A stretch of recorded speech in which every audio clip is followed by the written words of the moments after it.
Today I'd like to introduce you to this very large Scotch Marine fire tube steam boiler. This is a dual fuel boiler and it is a Cleaver Brooks rated at around 14 MB or 14 million BTUs.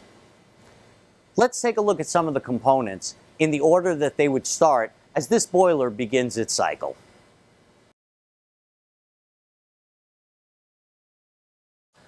On a call for steam from the heating controls, one of the first things that's going to happen is the combustion air fan is going to be energized.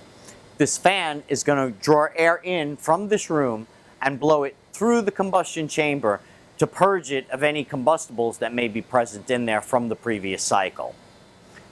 Air is let into the boiler room through an outside air damper.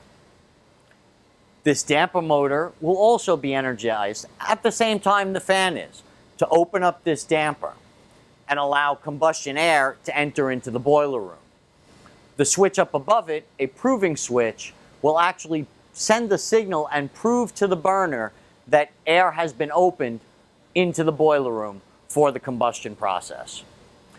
The next thing we need for combustion is going to be our fuel, so let's take a look.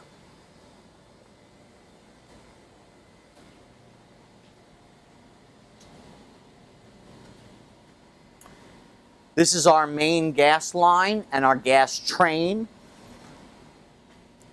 A large gas pressure regulator, which regulates the gas pressure to the burner. We also have a smaller 3/4 line that has its own gas pressure regulator.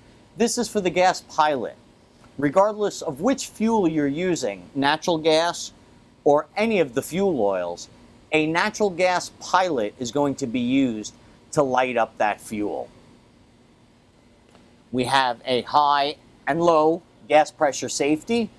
We have 2 modulating gas valves and a vent valve in between.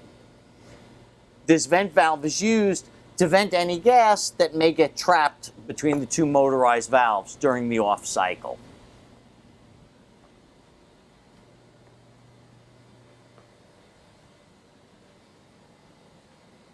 Once air is proven by the proving switch, gas solenoid will open and allow pilot gas to come up and enter into the burner. A spark igniter will create a spark across that pilot gas, causing that pilot gas to ignite. Once that flame is lit, a flame sensor, a flame rod, or a fire eye once again must prove to the main gas valves that a pilot is present to light the main gas. Otherwise, the process will not continue. Once pilot flame is proven, the main gas valves will open, allowing main gas to enter into the burner through a valve being controlled by a modulating motor. This particular burner is a fully modulating burner. There are many different types, from the simple on-off, which is used for small residential applications, but also very inefficient.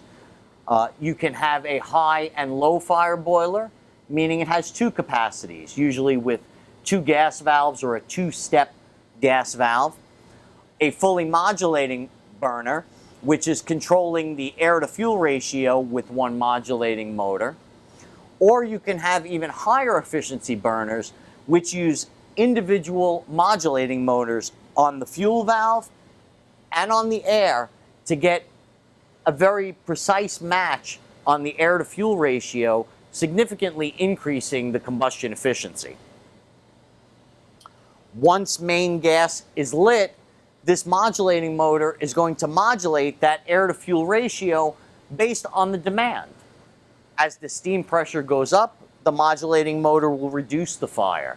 And as the steam pressure goes down, it will increase the fire, trying to match the amount of fuel burned based on what is needed or required in steam pressure.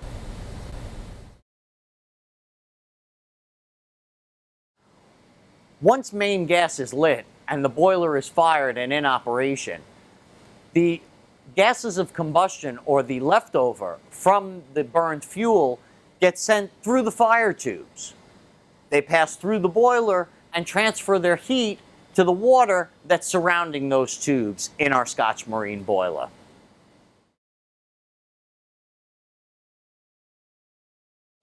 Now that we've taken a look at the operation of this boiler with natural gas, let's take a minute to look over some of the components for the fuel oil system.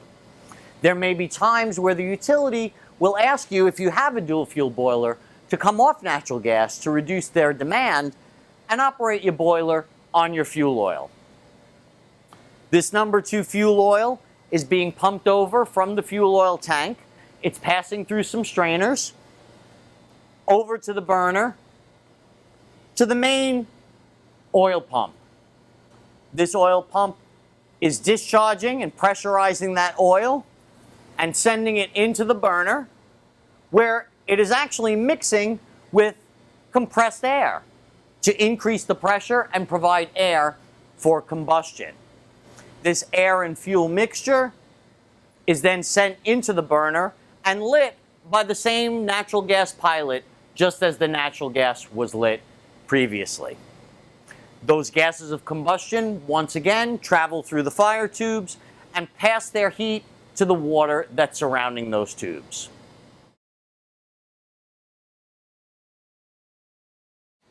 As the fuel oil burns, gases of combustion travel through the fire tubes and give off their heat to the water that's surrounding those tubes, creating steam. Eventually, those gases of combustion travel completely through the boiler and exit through the boiler breeching up on top. This boiler breeching carries the gases of combustion over to the chimney, which travel up through the building and are expelled up out at roof level. Many times you will see some small holes drilled in the breeching. This is in order to use a combustion analyzer.